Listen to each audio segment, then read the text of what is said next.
Ødegaard. Gets it back again from Declan Rice. Marino, and it goes to Bukayo Saka. Lifts it over the goalkeeper and scores! Arsenal heading to the semi-finals of the Champions League, and cue the delirium among the Arsenal fans. The Real Madrid supporters crestfallen, and Bukayo Saka, having missed the penalty in the first half, scores the vital goal. 1-0 on the night, 4-0 now to Arsenal against the defending Champions League holders, and surely now it's Paris in the spring for Arsenal in the semis. Off goes Martinelli, and he's only got Fran Garcia with him, and he's in behind him. It's Martinelli! It's the semi-finals for Arsenal. It's the glory night for them. They've come to Madrid and they've knocked the holders out, and that just puts the seal on a magnificent two-leg display from Mikel Arteta's team. They can look forward to Paris Saint-Germain, but they've been absolutely brilliant against Real Madrid. Here tonight in the Bernabéu. It's a glorious night for Arsenal. It's a memorable night for Arsenal, and it really has been a coming of age for Arsenal as a Champions League club again, and there are so many heroes in black here in Madrid tonight. Go on, you've got the Player of the Match trophy in your hands. Yeah, back to back. I think it's just such a special night for this club. It's a historic night for this club.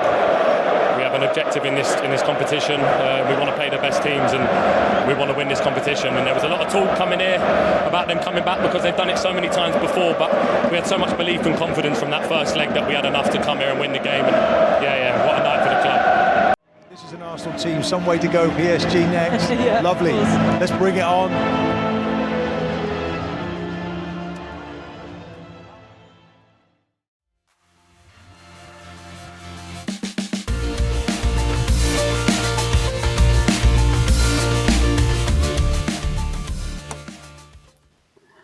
Remontada my Arsenal. Hello, my name is Tabs and welcome to episode 92 of the Grove Podcast. Now, I'm pretty sure it goes without saying that as an Arsenal fan, or as Arsenal fans, you're all doing pretty good. Did you hear that? Yes. that was friend of the pod, Larry David. Just giving us a rundown of how we're all feeling today. So definitely pretty good. So we beat Real Madrid at the Bernabéu in the Champions League again. I think we're rapidly becoming their bogey team. Now, amazing. That would be amazing, wouldn't it? And not only did we just beat them, we were better than them. We outplayed them. We outmuscled them. We outfought them. We outran them. We outtacted them. We just outed them as a sham of a football club and a sham of a social media club as well. God, that was boring, wasn't it? And the whole world got to watch us winning 5-1 on aggregate, and it was totally and utterly deserved. This is massive, and we are massive, so let's soak it all in. And to soak it all in with me today is Ian, aka Ask Cannon Picks. How are you feeling today? How are you feeling the day after the night before? Hey Jude, don't look so sad. You're a good side, but we're just better. The minute Deck got under your skin, then you begin to know he's better. And anytime you feel the pain, hey Jude, refrain. Deck's movement just off your shoulder. Na na na na na. Come on, you Gunners, let's have it. Oh, brilliant! We're dealing with all the copyright issues in one go today. So there you go. I'm glad you finished, because isn't there like a certain time limit that you're allowed to? Yeah, I cut a short just to that. No, that was beautiful. That was beautiful. And if you want to hear more of that, just check out Ask Cannon Picks' website, and he'll tell you where he's gigging next. So, and I'm not joking. He does gig. But anyway, that was beautiful. Well done. That was lovely, and quite a surprise. I wasn't expecting that. I'm just keeping you on your toes, Tabs. So we've got Paul and Larry with us today. Anyway, well, you're feeling good. I'm feeling exhausted rather than elated. Last night before the game was around 6 o'clock. started to get quite nervous, quite tetchy. I was away for a couple of days with Mrs. Tabs, and we were just about to go for dinner, and I was tetchy, and I'd lost my appetite, and all I could, and my conversational skills on anything other than, oh shit, we're playing Real Madrid in a couple of hours, gone out of the window, and it was weird because I don't know about you, but last night felt different to last week. Last week was just pure joy, pure emotion. Some was a surprise, and it was just a joyous week. Whereas I think yesterday was about the fear of the worst happening and the expectations of the high, our advantage being let slip, and it was a bit hard to enjoy. I don't know how did you experience yesterday and in the build up to the game itself? Yeah, it was weird. Excuse me. I kind of got lucky in terms of like my family. Excuse me, frog in my throat. My family went over to, Maria and the kids went over to her mum, so I had a free empty house for me to shout and go crazy in. But yeah, we were all, as Arsenal fans, we were in this kind of weird place where we were 3-0 up, but it felt like we were 3-0 down. Had it been just 1-0 or even a draw last night would have felt different, like, because you would have had optimism, like, instead of, not that we had pessimism, but you had that dread because the expectation was so high. So yeah, it was a weird kind of place that we were in. A great place to be in, obviously, but yeah, I don't think I watched much of the game sitting down. I may as well have been at the game for all the standing up I did. But yeah, it was kind of a weird vibe before the game for sure. Yeah, I know what you mean. I was in a bar in Bristol actually with a couple of other Arsenal fans and a very bored wife watching the game, and even during the game, my heart rate was like, it was double my resting heart rate. It was nuts. Yeah. It's like, but I was, my wife was bored, and I spoke to my son, or messaged my son, who was watching the game at home with a friend of his who's a Southampton fan, and yeah, they were bored. It was like not a lot happening. It was sort of, so it's really weird, isn't it, how we feel and the fear. And I'm sure there are lots of Arsenal fans who are like, yeah, we've got this. Nothing can go wrong now. And fair play to them for masking that. I'm terrible. I'm edgy and stuff. So it's very weird the perception, how different it can be, and from the different perspectives. And look, I'm sure if we watched it again, we'd be thinking, oh, what were we worried about? What was it to worry about? And look, we will get into that. Yeah, I actually fully agree. Like, when you look back at the sorry, Tabs, I might go straight away. Yeah, go. Sure, I can't remember what you were talking about the emotion. Oh yeah, we're just talking. Technical glitches there. Sorry, we're just talking about the emotion. How like you had different perspective on watching it. Like, because we're so emotionally invested, we're nervous. Whereas someone who isn't is just like, what you worried about? Yeah, and like that's just natural for football fans, isn't it? To go through, you automatically go to the absolute worst case scenario, and but it didn't turn out that way. And I remember I was saying that if you watch that game back with absolutely no emotion attached to it, you can see like that we had no need to be worried, because we just absolutely bodied Real Madrid. It was fantastic. It was a great performance. Indeed. So look, in today's show, we are going to look back at that. It was dramatic at times, but ultimately historic. Again, victory for Arsenal at the Bernabéu. We'll have a little look ahead to the semi-final against PSG before coming back down to earth with a bit of a bump and some Premier League reality as we play Ipswich on Sunday afternoon. So there we go. So, as we always do, Ian, what was your highlight and low light from the game, and pick as many as you like? Well, there's the obvious ones. I'll leave the tap-ins for you.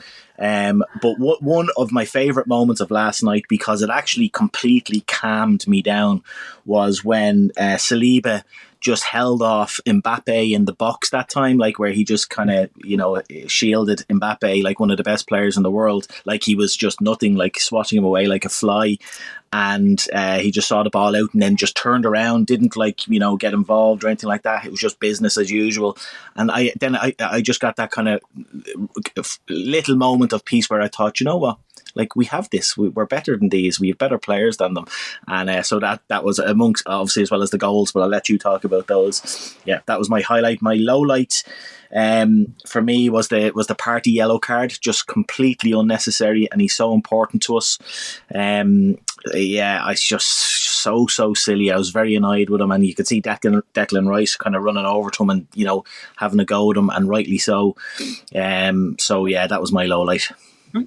I sort of missed what did he get the yellow card for? I haven't had a chance to look back at that, but the reaction, I was like you. It's like they got so close. They were literally just like minutes away from getting through. And amazing that Timber, Rice, Martinelli, and Partey through nothing in the game, they were getting yellow cards, and he just. I don't know, maybe the emotion, the moment got away, and he finally bit. So what happened? Why did he get the yellow? You didn't get a great angle from, and they never showed a replay of what Partey actually did. But it was when, Rudiger had I think he felled somebody, and right at the end, again, how he stayed on the pitch, I have no idea.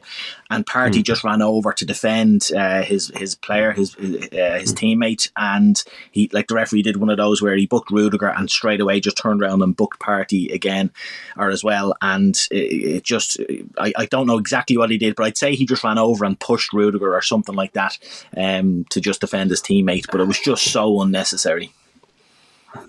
Yeah, and as you said, Rice just like knew straight away, what are you doing? And that's going to be a big hole to fill in the game against PSG, because there's no news on Jorginho, because there's some rumours of a broken rib, and if that's the case, then he's not playing for the rest of the season, because I don't think he is, because those things just don't recover. The only way they recover is just by doing nothing. So so we have to see. But even if Jorginho is there, that's a big miss. So, but we found a way. Arteta's found a way in the past. So maybe this is just another one of the tests, another one of the shitty things that we have to deal with this season, and we'll get through.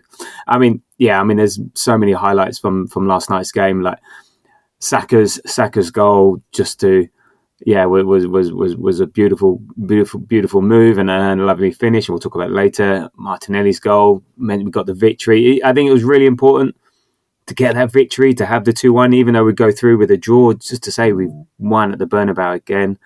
The result of VAR on Rice, that was, even though it took 5 minutes, that was a bit of a highlight. And then a couple of performances that we'll talk about later. And the away fans, you could hear the away fans, which is incredible considering how many Madrid fans there would be in there, that you could hear the Arsenal fans, which is incredible. And the fact that the Arsenal fans were basically on the roof. They were that high up in the stadium. It was nuts. And of course, low light, the Saka penalty. And then also not being there, that I could have been there, and things just didn't turn out the way they would have been, but such is life, and there we go. So good. So in terms of the lineup, I don't think we were expecting anything different from last week. Were you? No.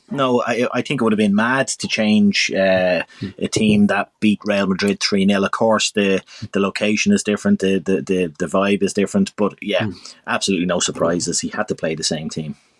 Yeah, and what's turning into a nice little partnership at the back with Saliba and your man Kivior. Unbeaten. Yeah. Sorry, Jacob Ballon de Kivior. Yeah. That's the one. I wasn't gonna butcher that one because I couldn't remember what it was. But indeed. But yeah, so they're unbeaten as a partnership when they play together. Now I don't know how many games they played together, but it's starting to tally up. But also just Kivior on his own, so we don't need any other players. Arsenal have been unbeaten. Were unbeaten in their last 19 matches that Jacob Kivior started.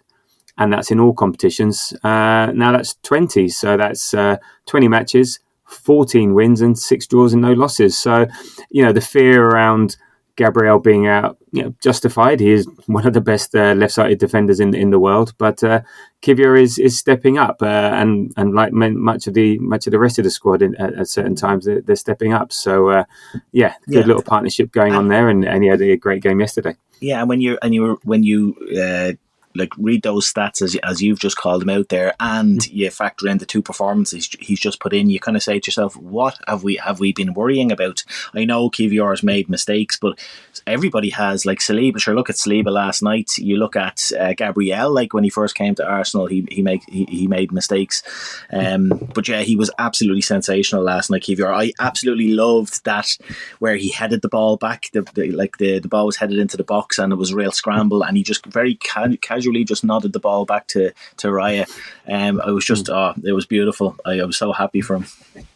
Yeah, no, I think a lot of fans are. So, in terms of the game overall, I mean, Madrid dominated possession, 66-34, which you would expect at their ground, and they're trying to make up a 3-0 deficit. But they had 1.4 in XG to our 2.05. They did have 18 shots to our 12, but only 3 shots of those were on target to our 6, and they only had one big chance which they scored, and that chance was created by us. So and we had 3 big chances.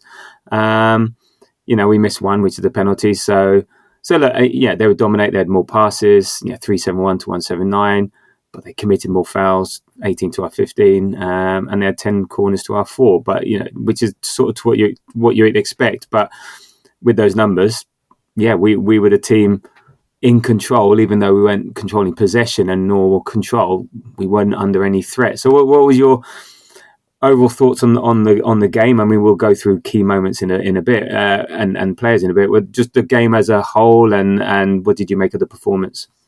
Yeah, in general, I thought we were really, really good. We were not worried by them. Like, I don't know if you saw the footage of the players, the Arsenal players coming out onto the pitch in the tunnel. Have you seen that? No. And it's basically there's kind of Spanish commentary over it, but it's coming up, and you can hear like Declan Rice. They're just walking out saying, "Don't mind the whistles, don't listen to the whistles," and Declan Rice just shouts out, "Nothing to fear, boys, nothing to fear." And they just walked out onto the pitch thereafter, and that summed it up. They went out and they had no fear. They were respectful, obviously, of the quality that Real Madrid had or have, but they had no fear. And I think that kind of shone through the whole game. At no point, you look at the stats you've just called out there, like they barely laid a finger on us, like barely, and the one goal of across 180 minutes we created for them. I just thought it was a really coming of age performance by the team, that firmly puts us on the European map now. No, indeed, and look, it's going to take. We have to sort of pinch ourselves a bit. To a certain extent, I think if you just look at it, we beat Real Madrid 5-1 on aggregate. For crying out loud, that was beyond our wildest dreams when this tie came up. Considering the state of our team, the state of our players, the season we had, we were excited about the tie, and we said, well, maybe we've got a chance. Maybe we can snatch something. Maybe like do something at home and then tough it out away. But as Jamie in our chat group said, and who's a regular on the pod, we're just better than them, and that's the beauty of it. We totally deserve this, and I think a lot of the fear was around the badge as opposed to the team or how they're playing, and then all the stuff they were trying to build up on their social media and just trying to use this remontada and stuff. And then look, they've done it before. We've been through the stats and stuff like that, but beating Real Madrid the way we did twice. This will hit hard across Europe and the world. People will be watching this, and you can imagine players that we're in the market for seeing this and wanting to be part of it. But we don't have a huge reputation as such in European competitions. So yes, we're a big club, but we don't have that European pedigree that a club of our size and stature should have. So this will help establish us amongst the big teams. We just need to go a couple of steps further to become part of the elite, and fingers crossed that will happen. But this will resonate big all over the world, because Real Madrid, number one club all over the world. People will see this and they'll be shocked. And the scary thing is, I don't think anybody could argue that 5-1 actually flatters Real Madrid. I think when you consider the Saka missed penalty and the 2 or 3 goal line clearances they had in the first leg, and other chances that we created, it could have been like, and I'm not exaggerating here, it could have been a PSV style scoreline across the 2 legs against Real Madrid. That's what's scary. It is, and I think it says a lot more about us than them. So yes, look, there's some faults, in them, but and I'll come to those in a minute. But this for me was almost the perfect away performance in a European second leg tie, that when you're winning 3-0, it was almost perfection, apart from the penalty miss and the Saliba, brain fart, and those, you say, and the only issues were self-inflicted, and we didn't give anything away, and Real Madrid really had very few clear-cut chances, and they were left to just crossing. Do they not realise we're actually pretty good at defending crosses? And I saw a stat on the Arse blog today. It was like, by full time, Real Madrid had 43 crosses and they played 0 through balls. And so fine, we let them have the width. And that was it. And I thought we were really smart the way we played. It was a really mature, smart performance. We broke up play. We didn't allow them to get any momentum. We won free kicks at the right time in the right areas. The way Marina and Saka were holding onto the ball and waiting for, and we've been done by this, and we get frustrated by this, and we're trying to get into games, and so this is just smart, clever, mature football. Yeah. But not only that, we worked so much harder than them. And again, another stat that we saw was that yesterday we ran 118 kilometers to their 108, and last week it was 114 to their 101. So just as a team, we were just working so much harder. Now, look, you need more than just energy and effort to win a game, but it shows our commitment, our team, and our attitude to this. And and not only defensively we were good, we were a threat on the counter and in transition too. And what do you think this then says about Arteta and the squad? Yeah, like I've been saying it for a long time, as all Arsenal fans are. Rival fans don't see it, but they'll start to see it now. Like what Arteta is doing with the squad is incredible, and everything that's been thrown at him in terms of the injuries, and even like in the league in some cases about the poor decisions, and how great was it to see a referee not be like actually being good in a game for once last night.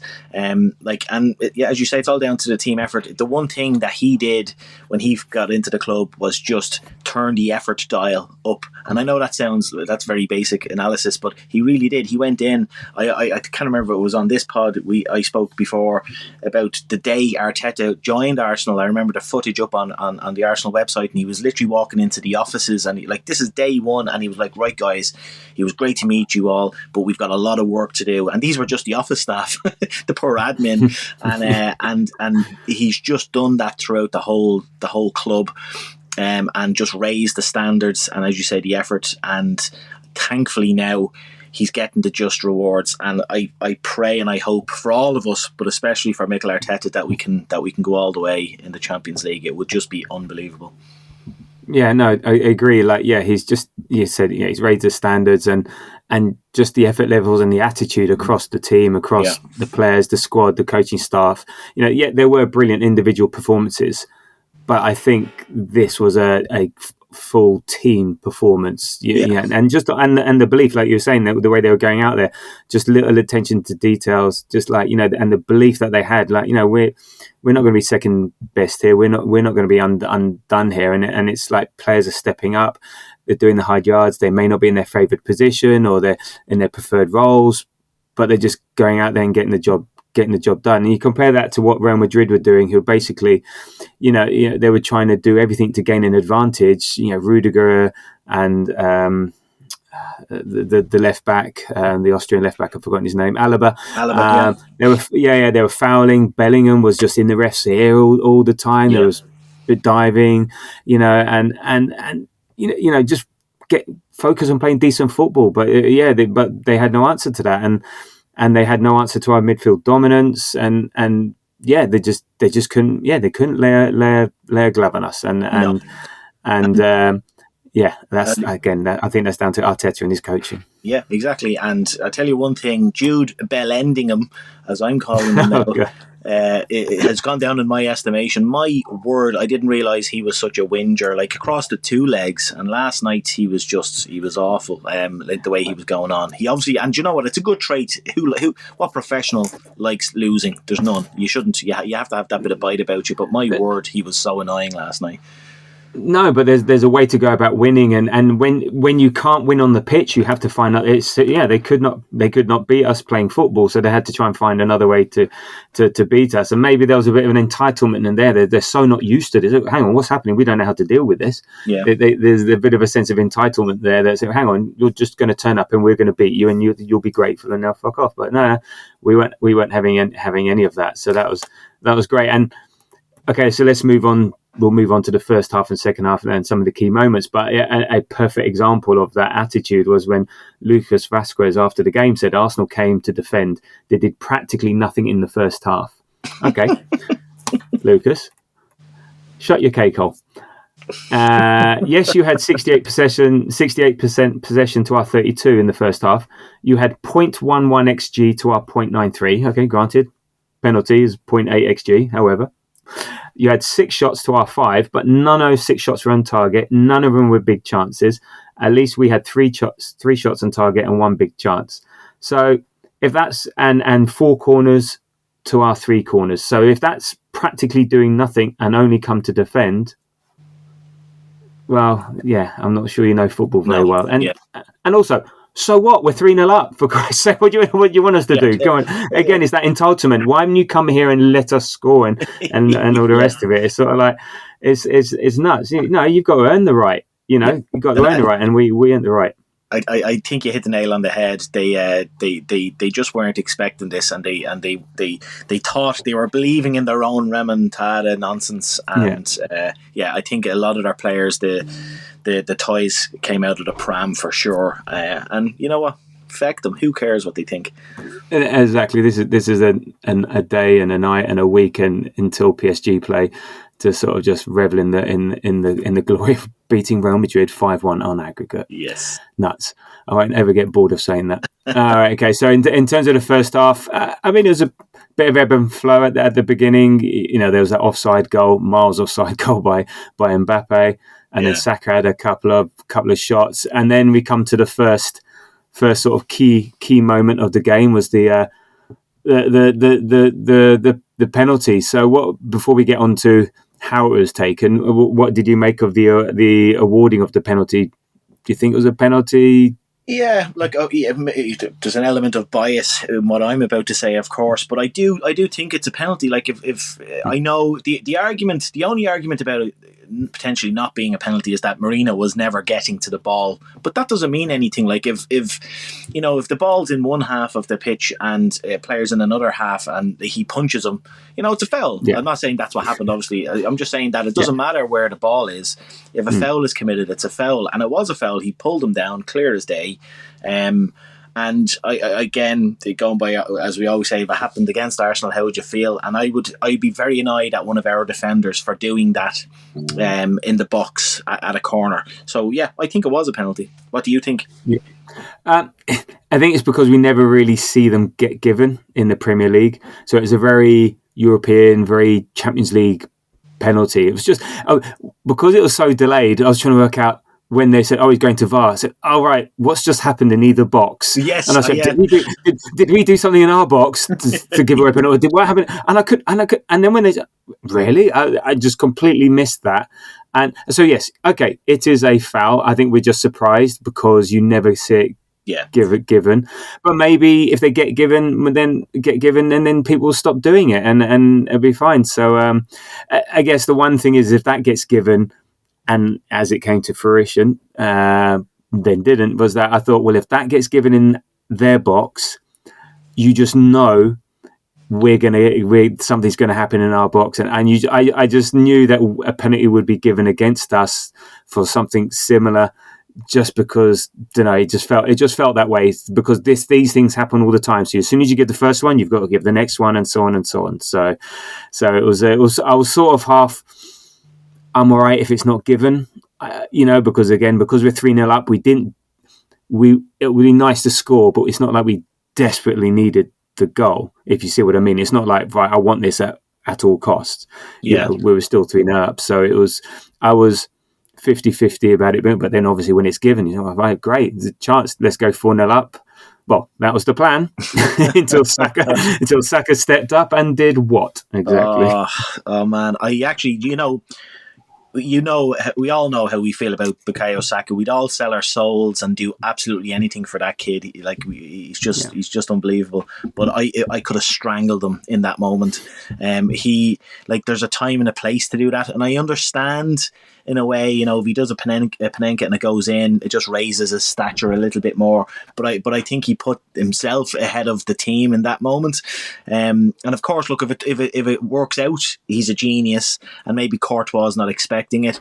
But I was so annoyed. Just put your laces behind it, because if that goes in, it's 4-0, and we're only in the 10th minute. All the stress and anxiety that we've been feeling basically disappears. I was like, it was at his, I was about to say his fingertips, but at his toe tips, and I couldn't believe it. Were you as annoyed with me, or as annoyed as me? I didn't see it. I had my head in my hands, but I was looking at. I was doing an Ange Postecoglou, and I was looking at a little man between my feet. I couldn't watch it, and then when there was cheers in the crowd, I went, yes, we scored, and I realised, they were Real Madrid fans in the bar. So I was like, shit. And then obviously watching the replay, my only thing, is Saka. And look, his head never went down. He carried on, and look what happened later. My only thing is that Courtois would not be expecting it. Courtois is a massive unit in goal, and so you think, put it into the corner, put it into that run spot. He's a big unit. So if he guesses the right way, he can still get to it. So maybe he's just not expecting it. And had he executed it properly, so for some reason, instead of it going down the middle, he just hit it down the middle of the left-hand side, which then made it easy for Courtois to save. Whereas had he hit it down the middle, then it's in, because Courtois was not expecting it. So I do believe there is some thought process in there. It was just badly executed. And you can execute penalties badly. It's just that Panenkas, when executed badly, look terrible. Yeah. Funnily enough, it wasn't the worst penalty of the evening. I think that happened at St James's Park, but I think that was an even worse one. But yeah. So we feel like whenever it's a Panenka and just hit it, that's everyone's immediate reaction. I think on the cold light of day, you're thinking better execution. That's 1-0. So good idea, just not the right execution, and that's why I feel, because you can poorly execute a penalty into the corner and he still saves it. So and look, as you just touched on as well, for his head not to go down, or for him to make up for it later on, all was forgiven, thankfully. Yeah, and so that was on 12 minutes. There's 0-0. Then, as expected, 24 minutes later, a penalty for Real Madrid. Rice holding on to Mbappe. Well, I say holding on. He had his arms round him, but actually what Mbappe did, which was clever, and footballers are getting wise to this, it's a bit like he closed his arms in, so Rice in a way couldn't break free. So he I think he knew what he was going to do, and then he threw himself to the floor. Rice gets booked, so then we get the double whammy of not only are we giving away a penalty, then Rice is also out for the next one. But there's one angle that he had 2 feet together, and he just took a dive. I don't know. Is that how you saw it? Yeah, when it first happened, because you don't get a clear angle the very first, or as it happens live, I thought, oh no, here we go, and I thought it was a penalty. But then they start showing replays, and I was like, that's never a penalty, that's never a foul. So I started to kind of calm down. But then Andy Townsend in commentary said they're going to freeze, because there was a moment where if you freeze frame it, he has his arm like he's nearly giving Mbappe a hug, and Townsend was saying, well, now that I see that, he said, I still don't think it's a foul, but they're going to pause it on that, and the referee's going to give a penalty. And then my anxiety went back up again listening to that. And of course, when the referee finally goes to the to the screen. They do pause it at that moment, and I thought, oh, here we go. Absolutely mental that it took so long, by the way. But no, for me, it was a complete dive, and the referee got that one right as well. Yeah, never a penalty. Yeah, no, well done. I think Mbappe is one of these ones he dives too much. In a way, if he tries to stroll through it, but it's just the way he threw himself to the floor, and he said, "Well, no, that's clearly a dive." And actually, I'm surprised they didn't book him for a simulation. But you know what? I will take the 5 minutes, and I'll take the rescinding of the yellow card, and I'll take the not a foul. So, I think the reason why it took so long, there was the foul thing, and I think they were checking for an offside, and it was close to it being an offside. And there wasn't an element where Mbappe's arm or shoulder was in front of Rice, so I think they were checking multiple things. But again, the right decision. Could we have got there quicker? Should it have been made in the first place? I can understand why it was given in the first place, but the right decision in the end. So we were saved. And even nearly more importantly than the goal. Now, who would have known had Real Madrid gotten that penalty and went 1-0 up? Who would have known how the tie would have turned out? But more importantly than the penalty not being given was the yellow card then not standing, because that's just massive for us. Absolutely massive. Absolutely. So, and then after that, Timber had a shot, went over the bar. Raya got booked for time wasting. Fair enough in the 36th minute, and then Martinelli, towards the end of the injury time added time at the end, had a shot saved at the near post. So I think everyone would have taken 0-0 at half time. Again, looking back on it, not a huge amount there for Real Madrid, and we take that, and so they've got 45 minutes now to score 3 full goals. And but guess what? 65th minute, up comes our star boy, and what a move! It was sort of a lovely piece of interplay between Rice and Odegaard and Merino, and Saka makes a lovely run off the right, and it was a lovely pass by Merino, perfect timing, and Saka, who practiced the clip in the 12th minute for the penalty. So there you go, forward thinking, always thinking. He was practicing for that little dink. that little dink. There's exactly. See, there you go. There was the execution. See, he heading. There you go. Did he gone for the anyway? Whatever. I'm overthinking this. So it was a lovely. The thing is, Saka was in so much space. It's got to be offside. But Real Madrid lazy ass defender, if you can call him that. I think was that Vasquez. I think it was, the dumb idiot. He doesn't know about football. Kept on side, and that was 1-0, and cue wild celebrations in the Arse Cannon Picks household. Oh yes, I was screaming the house down, as you can imagine. But then, like the goals given, I knew Saka's run. You could see clearly that he was onside when he ran through to dink the ball. But then they went back to the original Merino header, the knockdown to Saka. And that was really tight. They paused it on the screen, and I was like, "Oh no, please!" I was saying all my prayers, but thankfully there was no offside. Would they have gone back there? Because that was how many phases of play beforehand? They couldn't have gone. No, not really. They could have gone back because it was the same move. Like so, Marino nods it down to Saka. Saka then lays it back to to Odegaard. Odegaard into Rice to Marino, so it was all one phase of play, and they did go back to it, but he was onside. But I would say it was one of those where it was a toe onside. It was very, very close. Well, it looked very close on screen anyway. And then once that went in, again, mad things happen in Real Madrid at the Bernabéu, but you felt that was game over. But then, well, yeah, tell me, because I was just in the middle of writing a WhatsApp message, GTA FI. I was just about to send that, and they've equalised. So tell me what happened. Yeah, I was exactly the same. I was tweeting something or posting something on X about the goal, and I looked up and Saliba just dilly dallied on the ball like so unlike him. He's so good, and he just gave the goal back. Now, thankfully, we just scored, and that wasn't 3-1 to Madrid, and the comeback is on. So we just went from elation to it's completely over to right. We're just back to square one now. I wasn't overly worried by that because again they hadn't laid a glove on us. So like it was, we gifted them the goal. They weren't creating their own chances, so I wasn't overly worried. But at the same time, there's just that niggle in the back of your mind, thinking, could they? Could they? It was a bit annoying, but yeah, and look, Saliba's mostly at fault, and that's very unlike him. And maybe Raya shouldn't have given the ball, but then looking back, he had quite a lot of space and time. Yeah, just maybe a bit too casual. I think the best thing about those two goals was they wasted like 5 minutes. So there we go. We were 5 minutes closer. So back to square one, but 5 minutes later. For me, I don't put any blame on David Raya. I saw a lot of people kind of giving out about Raya. Like he's laid that ball to Saliba 100 times this season, and Saliba just lays it off back to him, or he plays it into midfield. Like just Saliba that turned off for a second, and that was it.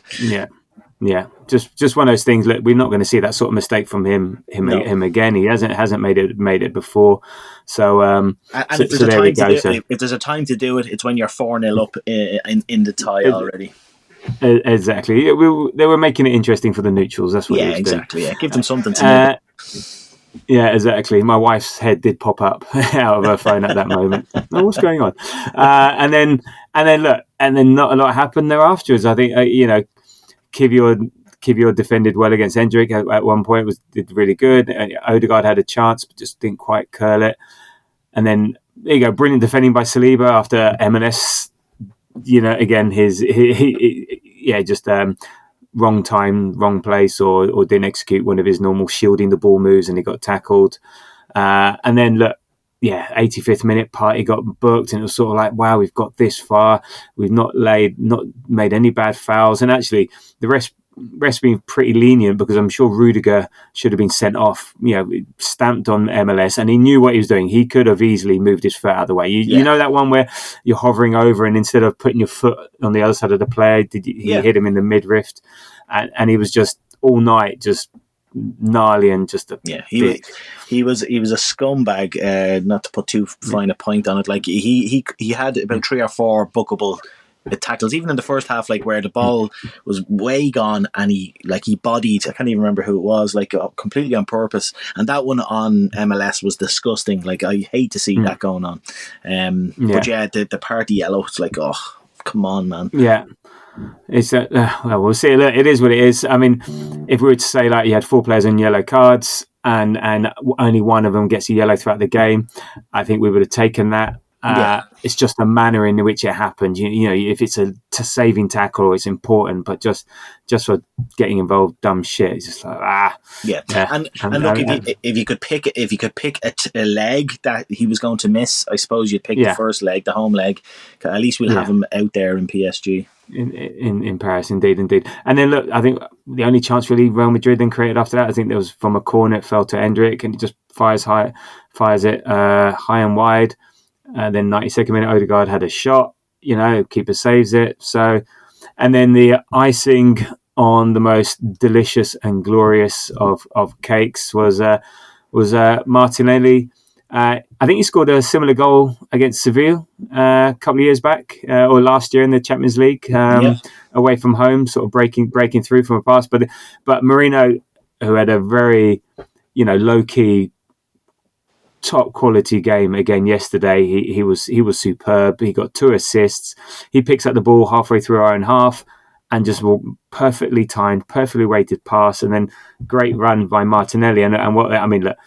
And in 94th, 93rd minute, he'd been running up and down all day, and to have the energy to do that, and he makes a brilliant run, cuts across the defender who wasn't getting anywhere near him, and a lovely finish into the back of the net, and that was just, it sends the fans delirious, and just I just like the fact that we won the game, because no one's going to care. It was 94th minute. You see the result.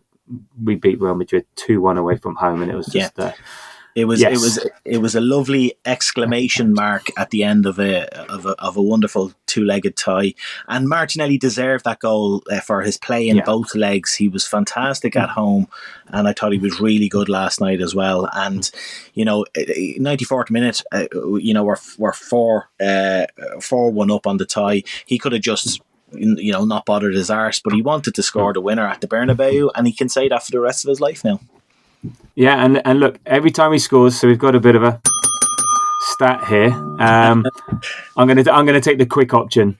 So 136 drawn 6. I wasn't going to go the WWWD. No, 136 drawn 6 whenever Martinelli scores.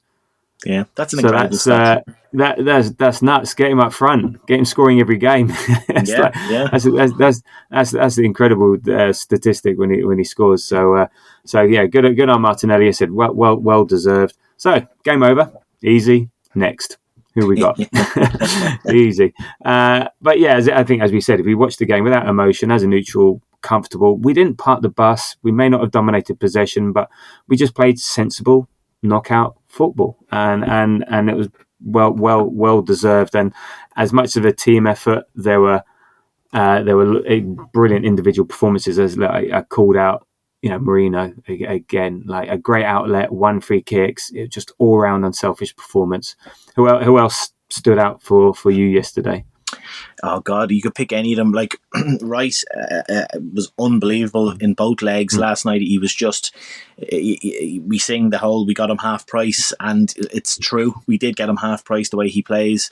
MLS was just sensational. I can't believe he's 18. Like, you look at the games he's played for us, the teams he's played against, and the performances he's put in. It's just sensational. And my boy KVR, have to give him a shout out. Unbelievable. We were worried, but why? No need. Like, who was your man of the match last night? Well, Rice stood out. He was just so good. One man in a match again. Going forward, breaking forward, defensively, he was just so good, breaking up play, driving team forward. Quite possibly the best midfielder in the world right now. Yeah, and another stat that I saw, that 71% of the Earth's surface is covered by water, and the rest is covered by Declan Rice. So he's just an engine. He's just so good. We're so lucky to have him, and the personality with him. We are.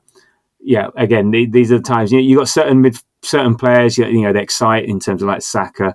In terms of what they do and the skill and they get the ball. But just watching him here, you just feel so comfortable having him in your midfield. You're so sort of privileged watching him, and the effort he puts in, and he wears his heart in his sleeve a bit. And we saw that a bit in the West Ham game earlier on in the season. But you can't. Again, he's a bit like Saka. You can't not like him. And the first thing fans like to see is effort, and everyone gets not as a free ride, but everyone gets a bit of kudos if they put the effort in. They may not be the most skillful, they may not be the most best, whatever, but you put the effort in. He just combines effort, attitude, and skill.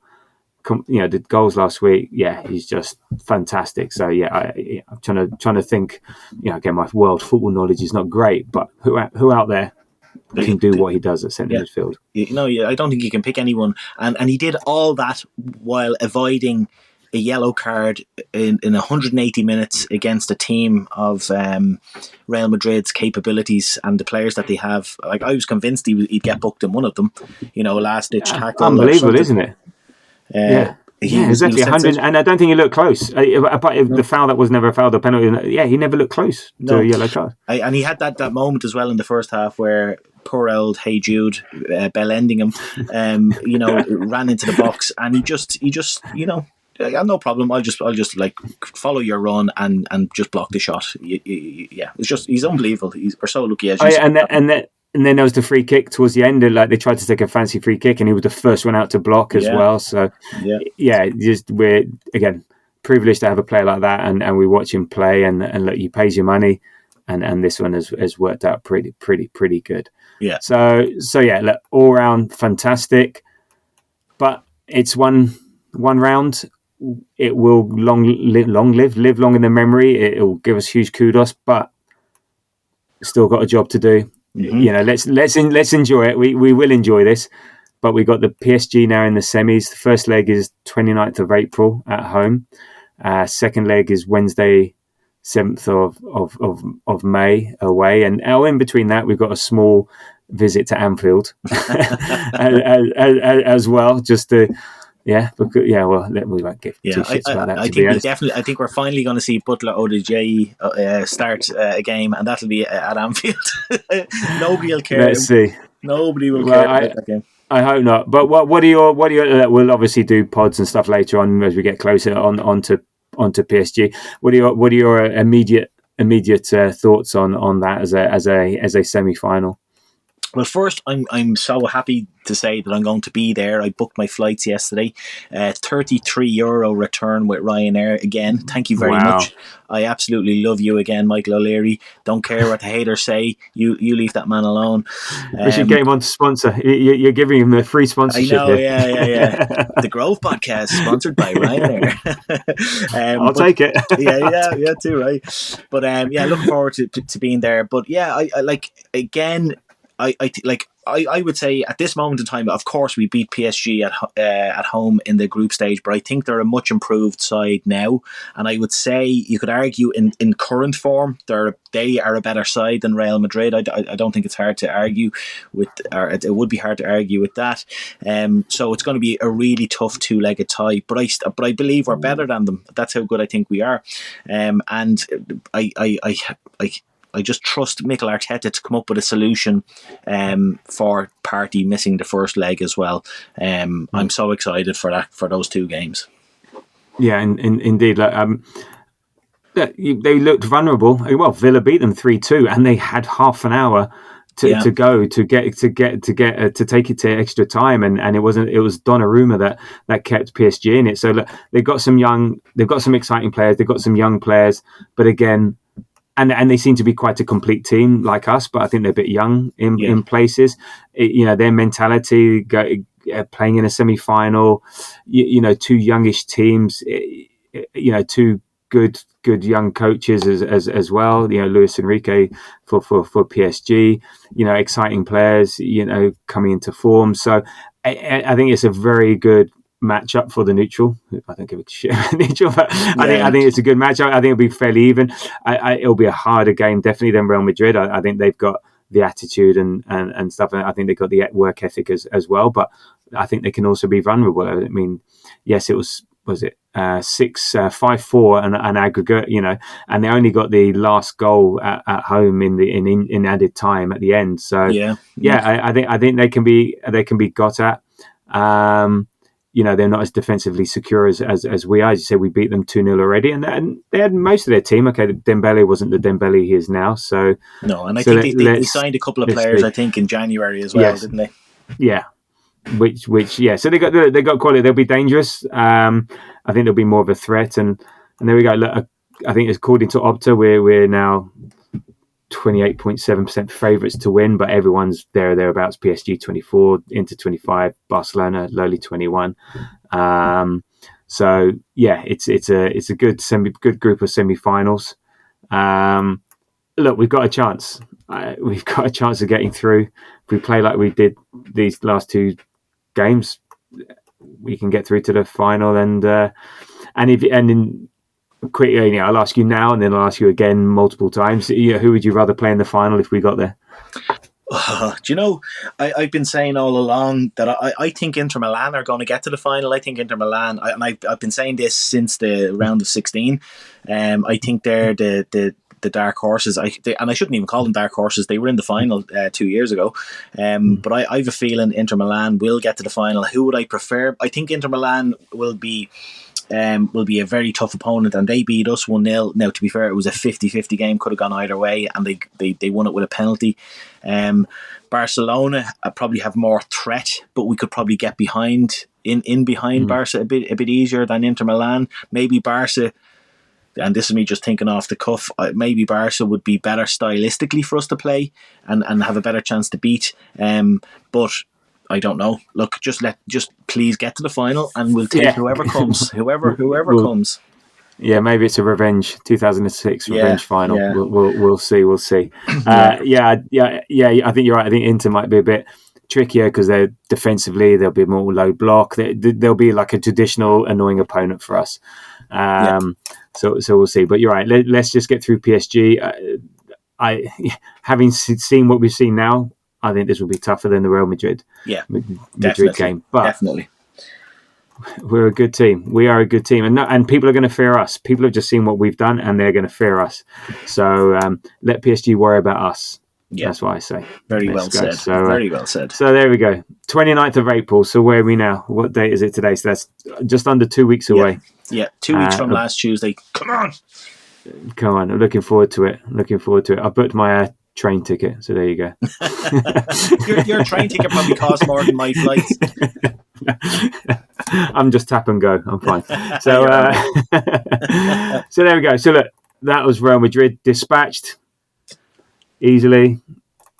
We're a very good team, and we've got a chance, and maybe some good will come out of this year. But we'll focus on PSG in a week or so's time.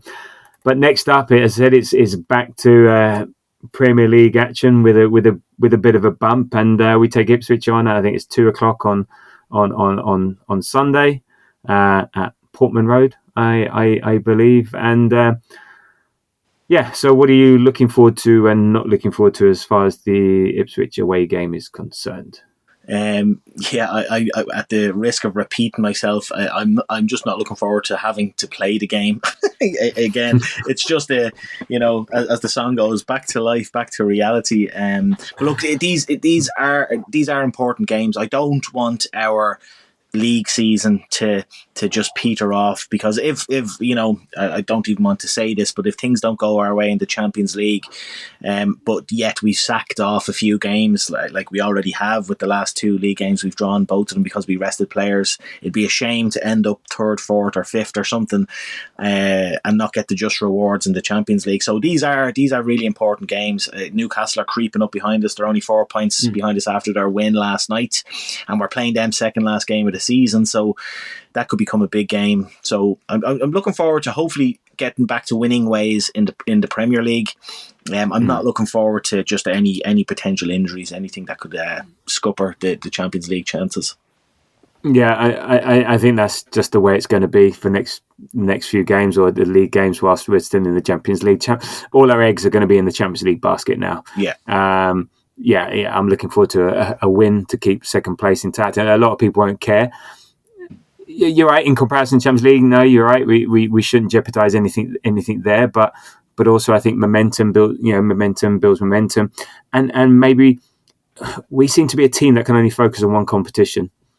And we need to learn to be able to focus on multiple competitions. Now, you need the squad to do that. And if we had a better squad, or the squad wasn't so injured, if Tomiyasu was around, if Calafiori wasn't so injured, if Jesus or Havertz were around, maybe a midfielder, we need to learn how to adapt and to play those games. So look, I mean, it's Ipswich away. We should be going there and at least winning, no matter what team we put out. So I'm looking forward to keeping second place intact. As you said, Newcastle are 4 points behind us. So I'm not looking forward to a sort of bit of a come down post Real Madrid just all right, you just go and beat Real Madrid, but you can't beat Ipswich sort of narrative and things like that. So let's just see. Let's just see. So in terms of the lineup, I mean, is he going to go full rotation again? I mean, because we play Palace midweek on the Wednesday, and then we don't have a game. I think it's the FA Cup semi-finals next weekend. So then we've got we've got Tuesday, then Wednesday, then a whole week off until the following Tuesday for playing PSG. So he can rotate, but also there's room for the players to rest up and recover. So what do you think? How do you think he's going to approach this one? Yeah, it's an interesting one, because the last 2 games where he rested players, like we were playing Real Madrid, within a few days after both of those games, but we have the 2 games to think about, not just one, and the Palace game does come quickly after the Ipswich game. So I don't think he'll rest the way he rested for Everton and who's it we played at the week? Brentford. I don't think he'll do that, but I mean, to the extent that he did, he will rest some players. But it's interesting that we have the full week. It's great that we're not playing. You would think it's great that we're not playing the weekend just before PSG. Gives us more time to get ready and prepare for them. So yeah, I think we will see some players rested, but not as much as the last 2. Yeah, and also because Palace will have cup semi-final, I'd imagine, on their minds as well. So it'll be interesting to see what team they put out when they play us on Wednesday. So and Arteta will know. If we were to get 6 points out of these two games, that would be huge in keeping second or third place. Ours, I think, and they're very achievable against the two teams that we're playing. As you said, Palace sidetracked with their FA Cup semi final. We should even with rested players, we should take care of business. Yeah, I think again it's going to be a mixture. So Wineri will get time, Trossard will get time. Maybe Sterling. Sterling's the odd one. He'll get Tierney will get time. It's a shame Jorginho is injured. We don't know the extent. Zinchenko will get time. So I think there'll be moments here there. I don't think Saka will start. So there'll be some of the main players will get 30 minutes here, or it'll be 60-30 depending on who it is. But also in some places he doesn't have any options. Hopefully Calafiori can come back. We've not really haven't heard anything since the injury that he on international break that he got, so we've not heard anything there. So you can't imagine there'll be changes, but certain players will stay. Ben White will get time. So but all of these players. So look, if we look at Ipswich, if we think about that, the last time we played was at sort of a dour, very forgettable 1-0 win at the Emirates. I think Kai scoring the winner. And Ipswich, they're going down. Their home form is terrible. I mean, they're letting in almost 2 times. Is it 2 or 3 times? No, we're letting in 3 times as many goals that they scored. So their home form, they've only won. They played 16 at home, won 1, drawn 4, lost 11. They scored 13 and against 36. So wow. And look, their away form is slightly better. They are. I've got the league table here. At the bottom of it, they're 18th on 21 points, and the next team is West Ham on 35. So look, them, Leicester and Southampton, they're gone. I mean, I've put the league table up until 14th just because it makes me laugh, because you've got Man United, in 14th on 38 points, Tottenham in 15th on 37 points, and the rest I don't care. And then you've got Ipswich on 21. So it's but they can get the odd result. I mean, I say they can get the odd result. They beat Tottenham at the Toilet Bowl, which was very funny. But then, they've also beaten Chelsea at their home ground, but they drew 2-2 with Chelsea last week. They've drawn with Villa. Yeah, so it'll be interesting. We should be beating these guys. I think Liam Delap's coming back from an injury, but they've got a few injuries themselves, and maybe their goalkeeper's been out, but then their goalkeeper hasn't been great. So I don't know. What are your thoughts on the game? Are you thinking, look, we should win this given who Ipswich are? Yeah, like I said, we have enough, even with rested players, to take care of business against Ipswich. They have some dangerous players, like a little bit of a worry that Liam Delap is coming back, but then again, it's not easy to come back from an injury and hit the ground running. I famous last words, but I'm not worried about the game. I think we'll take care of business. I'm expecting 6 points in the next 2 games, he says. But not so confidently. Okay, well, so what would you be? In terms of players, well, they got Jack Clark, who came down from Sunderland, seems to be doing all right. And Liam Delap's come. Julian Ciso looks half decent player, but I said they've got Sammy Smodic. I think he's out injured, and Murray Hutchinson might be out. Calvin Phillips might be out. So don't know. We'll see. So what are you predicting for Sunday? I'm going to go with a 2-0 win. Ethan Nwaneri's going to score, just so you know. It's just if you're passing by a bookies, just go in and put that on. Okay. So I'm going to go 2-0. You're going 2-0. Well, I'm going on the basis of the stats. So they're on average they're scoring 1 goal per match, and on average they're conceding 2 goals per match. So I'm going 2-1. I'm going 2-1. Sensible. That's sensible. I'm going 2-1 based on the statistics say 2-1 because I've got no other thoughts than that. So there we go.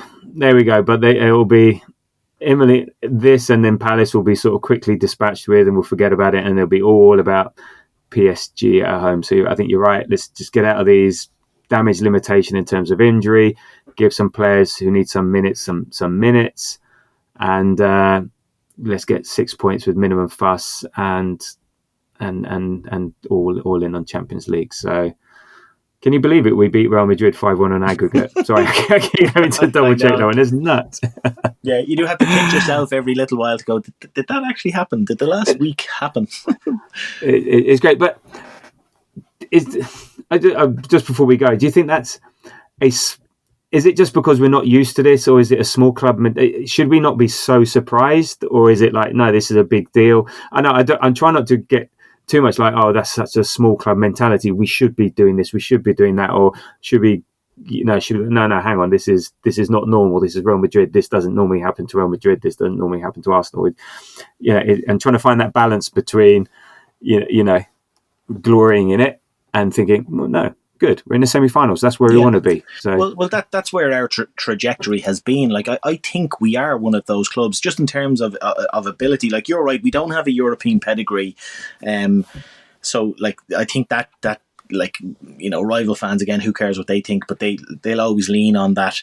But if you just take a screenshot of European football right now, we're one of the best teams, if not potentially the best team in Europe at the moment. And it shouldn't be a shock that we are where we are. Liverpool fans will say, "Oh, if that's the case, how come we're 13 points ahead of you in the Premier League?" Well, we have many, many reasons why, legitimate reasons why that's happened with the PGMOL and injuries and so on. But when it comes to Europe, yes, it's a bit of a shock to beat Real Madrid 5-1.